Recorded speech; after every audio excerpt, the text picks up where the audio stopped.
Hello, Shalom.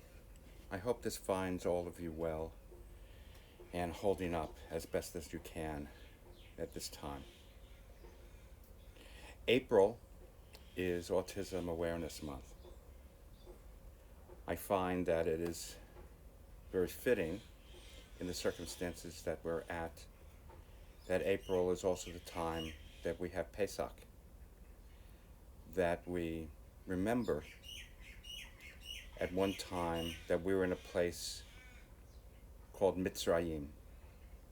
That's how we referred to the land that we were, Mitzrayim. It literally means a place of narrowness. And I think all of us at this point in time, with the way things are, and the threat that is out there, and the way that we are trying to feel safe, are in somewhat a place of Mitzrayim, a place of narrowness, at least physically.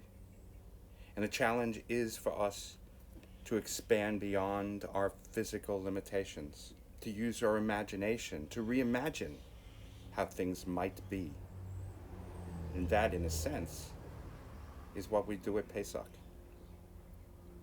I want you to reimagine that this place of Mitzrayim is how people who live with disabilities and people who are on the autism spectrum see life and feel life for a large part of the time because of the place that we have within the greater society. A place of Mitzrayim a lot of the time. A place where reciprocal inclusion is not a reality yet. Let me give you a topical story. There was a boy, a baby born in this place of Mitzrayim.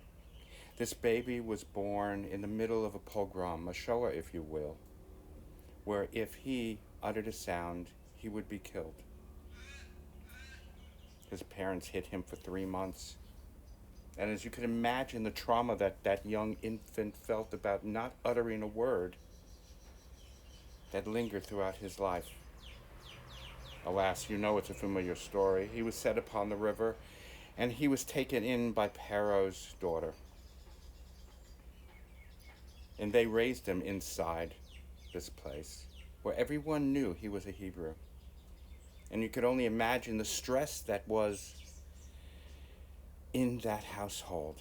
A Hebrew, a slave, being raised as a child of the Pharaoh in the royal family. Again, the trauma that that child went through. That child grew up into a young man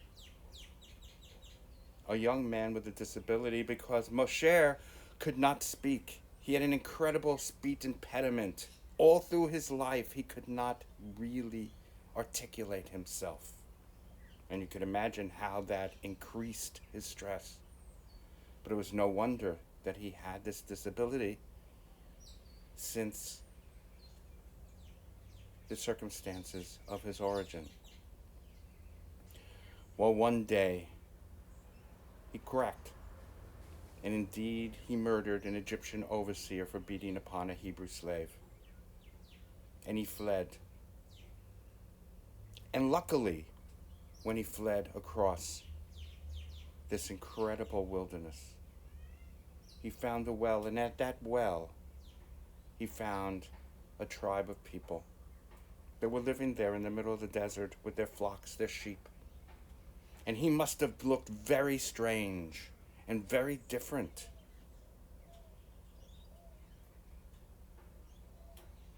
One part royalty, one part homeless person, but with a disability, with that stutter, with that slow of tongue.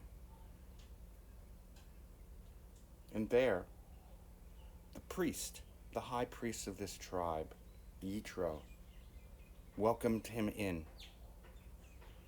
Not only welcomed him in, not only included him, but saw him as an equal and took him into his family.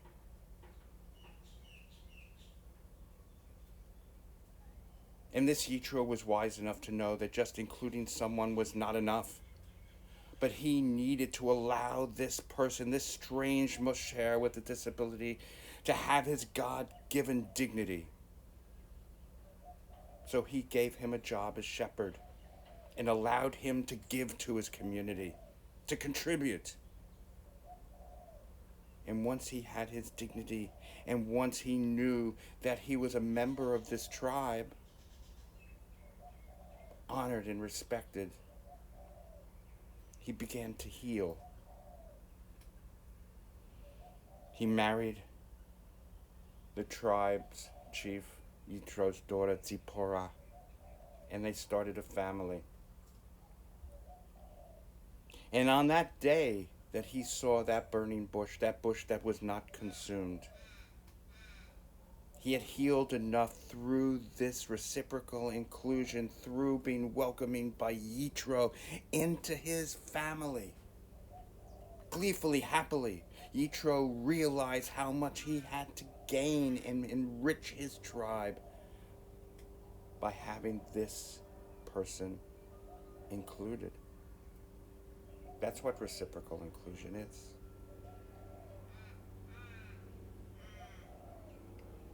So Moshe was in a place where he had healed enough and he was strong enough to actually go back to Mitzrayim, to that narrow place, and fulfill his destiny.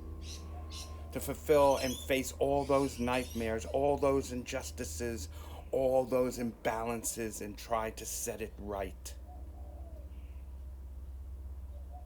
And indeed, that is what happened. Now we honor Moshe. We worship Hashem. But at this point, in this month, at this time, I urge you to honor, and to honor by being like Yitro. Be Yitro. Not only welcome people who are different, who have disabilities, and who are autistic and are on the spectrum, but honor them because they have much. We have much to offer the communities in which we wish to partake.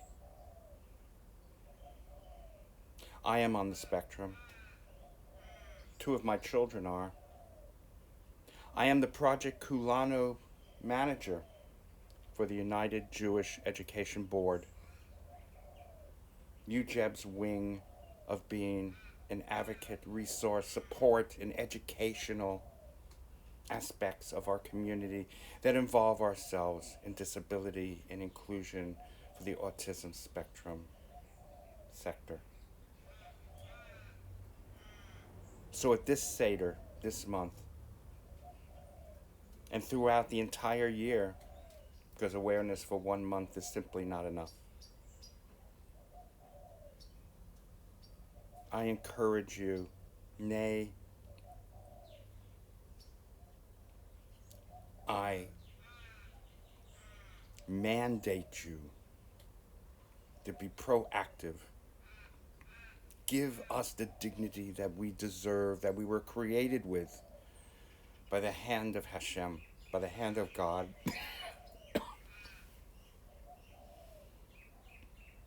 And see how all of our lives